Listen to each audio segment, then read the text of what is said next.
नमस्कार दोस्तों, आप देख रहे हैं देश और प्रदेश का सबसे भरोसेमंद news channel India news Uttar Pradesh Uttarakhand और मैं हूं आपके साथ अरविंद चतुर्वेदी। इसमें उत्तर प्रदेश में कई सीटों का ऐलान हो चुका है। लोकसभा पे बड़े बड़े कई दिग्गजों के नाम का ऐलान तो हो गया है, लेकिन अभी गठबंधन दलों के सीटों का ऐलान बाकी है।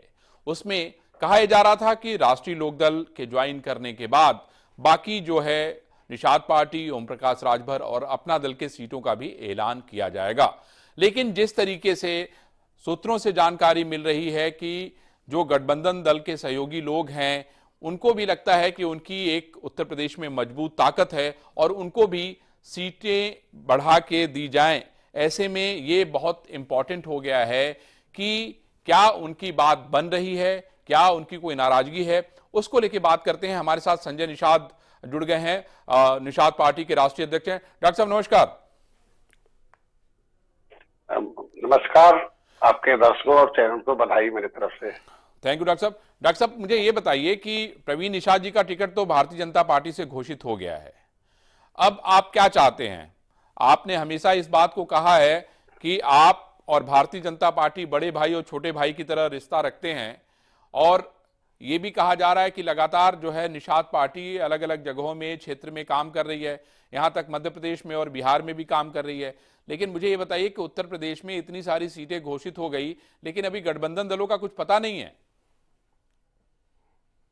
देखिए, बड़े भाई हैं, बड़े भाई की भूमिका में हमेशा भारतीय जनता पार्टी रही। जब से मैं आया 2019 में, 2022 में भी उन्होंने सम्मानजनक सीटें दिया था और सीटों का कोई लफड़ा नहीं था। हमें लगता है कि फिर उसी तरीके से 11 विधायक हमारे सीटें देंगी जिस तरीके से है। और प्रवीण निषाद हैं, वो मेरे बेटे भले हैं, लेकिन वो भारतीय जनता पार्टी के परिवार हैं, उनके सिंबल पर हैं। लेकिन जिस तरीके से हमारे साथ पार्टी और हम लोगों को सम्मान दिया, उसी तरीके से मेरे पार्टी के सदस्यों, मेरे समाज को सम्मान मिलेगा। और निश्चित रूप से जिस तरीके से गठबंधन दलों को अवसर दिया जाएगा, हमारे पास भी 6 भले हमारे पास अपने सिंबल से 5 भारतीय जनता पार्टी के सिंबल से, वो इसलिए लिया था कि 9 सीटें ऐसी थी, 11 सीटें जो हारी हुई थी और उसे जीतना बड़ा अवसर। हम लोग जीत के लिए काम करते हैं, उन्होंने हमें सीट दिया और उनको जीत दिया और 5 उनके सिंबल, 11 विधायक हमारे हैं। उसी तरीके से हमारे पास सुभाषपा है, अपना दल है, आरएलडी भी आ गई, स्वागत है सबका। और हम सब मिलके 400 पार और एनडीए सरकार होगी। चूंकि नेतृत्व मोदी जी के नेतृत्व में हम लोगों को संकल्प लिया कि उनको प्रधानमंत्री बनाना है, योगी जी के नेतृत्व में हम लोग उत्तर प्रदेश को सर्वोत्तम प्रदेश बनाना है, ये हम लोगों की प्राथमिकता है। इसलिए डॉक्टर साहब मेरा सीधा देखिए सवाल ये है, डॉक्टर साहब आप कितनी सीटें मांग रहे हैं और आपको कितनी सीटें दे रहे हैं, मुझे ये तो इसका गणित तो बताइए। कितनी सीटें मांग रहे हैं आप? निषाद पार्टी कितनी सीटें मांग रही है? पिछले बार भी देखिए, हम तो राजनीतिक व्यक्ति, हम लोग चाहते हैं कि किसी से कोई मांगा जाए तो कोई उस पर उनको देने में कष्ट न हो या कोई। तो जिस तरीके से कुछ हमारे पास निषाद बाहुल है, मान लीजिए भदोही हमारी है, आपके पास सुल्तानपुर हमारा है, अभी जो हारी हुई सीटें जौनपुर है, गाजीपुर है, अम्बेडकर जो है, आज के दिन में इस तरीके की सीटें हैं। मान लीजिए कन्नौज है हमारे पास, वह पीलीभीत है। इस तरीके से आपका इन सीटों में तो आपका ये कहना है कि जहां पे निषादों की बाहुल्यता है, जहां पे आपके लोगों की बाहुल्यता है, वो सीटें आपको जो है भारतीय जनता पार्टी को देनी चाहिए, चाहे वो हारी हुई सीटें क्यों ना हो, आप उसको सहर्ष स्वीकार करेंगे, आप ये कहना चाहते हैं। लेकिन मैं यहाँ पे आपको एक बात ये भी कहना चाहता हूँ कि जौनपुर से तो उन्होंने कृपा शंकर सिंह को सीट घोषित कर दी है। नहीं, तो मैंने कहा ना कि उसको हो गया, लेकिन जो हमारी सीटें गाजीपुर नहीं घोषित है, आपका जो है आपके पास अभी तमाम ऐसी सीटें जहाँ घोषित नहीं है। तो मैं डॉक्टर साहब मैं ये मान के चलूं कि निषाद पार्टी 5 सीटों की मांग कर रही है भारतीय जनता पार्टी से?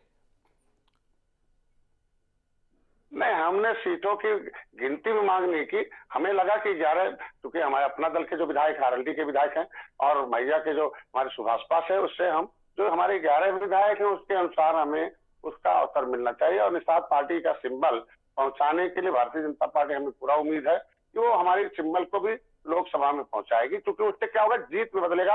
हमारा जो समुदाय होता है वोट वो प्रेम से, बहुत अपने आत्मीयता से देता है और आगे बढ़ के देता है और हम लोग मेहनत नहीं करना पड़ता है। तो वो अपने सिंबल पर, चूंकि वो निषाद राज का सिंबल है, भगवान राम के बाल सखा का है, तो त्रेता का जिस तरीके से गठबंधन है वो नेचुरल अलायंस हमारी भारतीय जनता पार्टी का, इसलिए हमारा कोई इस तरीके से होता नहीं है। और हम बड़ा उम्मीद रखते हैं माननीय गृह मंत्री जी बहुत आसानी से बुलाते हैं और सीटों पर चर्चा करके उसको जीतने वाली सीट दे देते हैं। हमें पूरा उम्मीद है कि निषाद पार्टी जिस तरीके से अपना दल और इनको देंगे और हमें भी देंगे। और प्रवीण जी मुझे तो नहीं, मुझे ये बताइए कि जनता आपको पार्टी के क्या दिल्ली कब आपको बुलाया गया है, या आने का आपको कब नियंत्रण दिया गया? क्योंकि लोकदल तो अब ज्वाइन कर चुका है। लोकदल से जयंत चौधरी को हम लोगों ने देखा कि भाई जयंत चौधरी की बातचीत हो जाएगी, और हमारे जो सूत्र कहते हैं वो ये कहते हैं कि 2 सीटों पे जो है जयंत चौधरी को देने की बात कही जा रही है। संजय जी,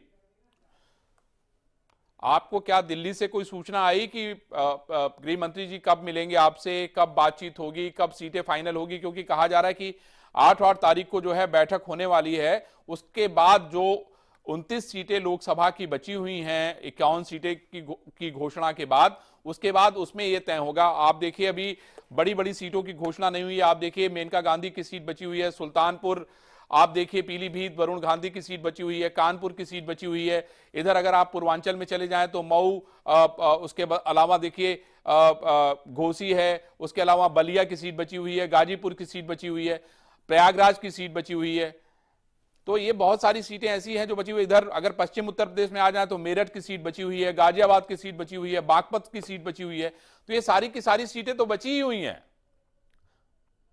इसमें हमारे पास निषाद बाहुल है।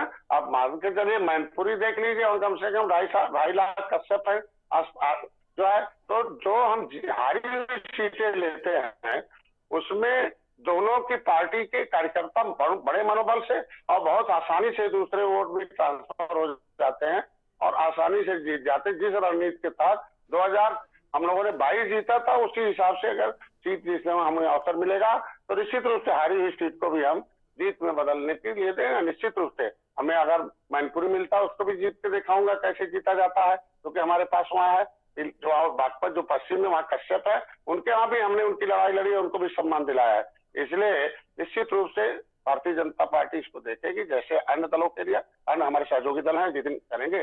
बुलाते हैं, अभी हमने मांग रखा मिलने का समय, और बुलाएंगे और करेंगे। हमारे गृह मंत्री जी, माननीय प्रधानमंत्री जी, माननीय नड्डा साहब और माननीय मुख्यमंत्री जी, ये सब जो उनकी कमेटी तय करती है और एक सम्मानजनक सीटें देती है, हमेशा सम्मान रखती है। 2022 में रखी है, हमें लगता है 2024 में उसी हिसाब से रखते हैं।